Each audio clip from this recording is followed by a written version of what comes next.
Late Start, Strong Finish by Annette Pierce. Picton, 2571. Narrated by Chloe Schwank. What makes us who we are? Scientists and laymen can debate the influence of nature versus nurture. In my opinion, we are a combination of both, the sum of our experiences, good or bad, and each of us containing pre-coded DNA. Anecdotes abound of identical twins separated at birth, showing uncannily similar characteristics. Nature winning out. Personal observation of triplets, so genetically similar in appearance as infants, a tattoo on the right heel being the only assurance of identification, yet they grew to develop such different personalities.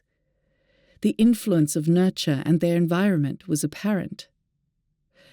I was born the youngest of 3 in the 60s. A decade or 2 earlier, and I might have been one of many more. Our family of 5 lived with my maternal grandparents until I was 6 months old. A year later, my brother started school, Mum went back to work, and weekdays were spent with my nana, who loved to cook. Her yard abounded with chickens, vegetables, and fruit trees. Something I've unconsciously replicated. Of note, my mother has an aversion to poultry. Maybe fowl fancying skipped a generation. A year or so later, my nana rejoined the workforce and I started preschool, requiring a walk to the train station, train journey for 1 stop, and another walk. In the early 60s, like many, we were a 1-car family. If you couldn't walk or catch public transport, you simply didn't go. 6 decades later, my mother still lives in the same home and travels everywhere by train, bus, and light rail. I chose a different path. Wanting something and working hard to achieve it was a skill developed at a young age. It was a result of my peculiar start to school. My siblings came home in the holidays after term 2 with a note from the principal that I could commence my formal education when classes resumed on the 12th of September.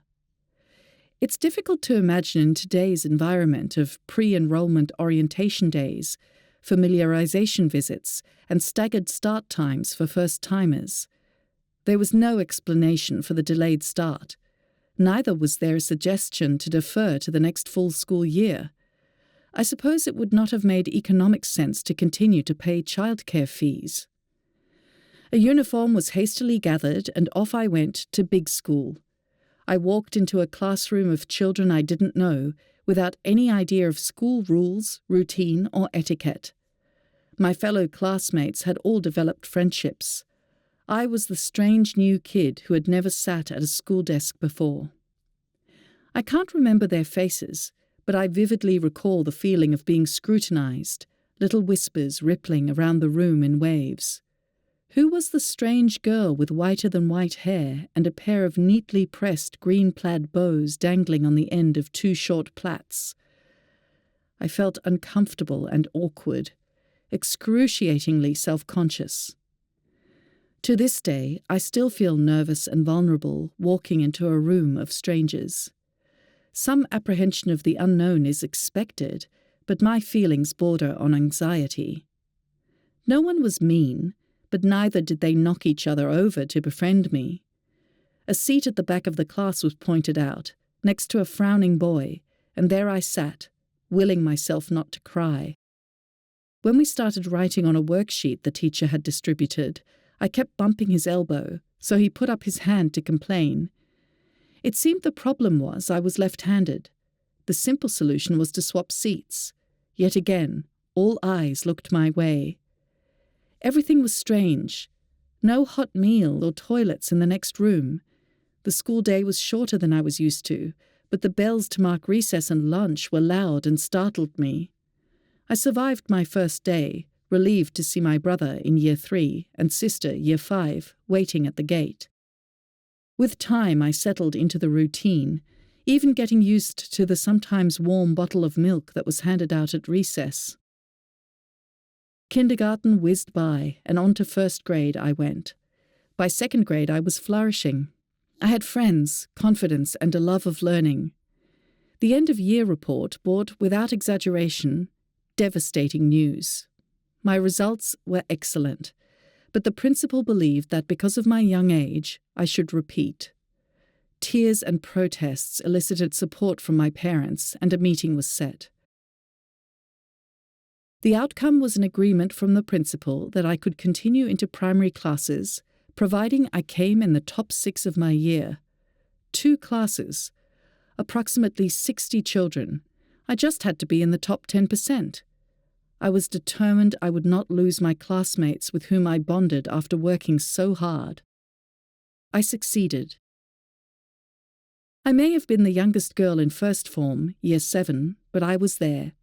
I was back to being a little fish in a big pond, but I was not alone. All the first formers were newcomers to high school. My sister had already left school by this time, and my brother was in his last year, year 10. I was ranked in the top class, and whilst the work got progressively harder, my determination to do well continued. There was an expectation that I would, unlike my siblings, stay the full 6 years of high school. I graduated with a scholarship and, ironically, had set my goal to teach. I reflect now, with interest, on my brief kindergarten experience and subsequent threat of repeating. Would I have achieved the same academic goals? Strive to be the best student? How different would my character be if I had just started school the following year, aged 5.5, with a normal enrollment? I think my late start inspired a strong finish and made me who I am. The end.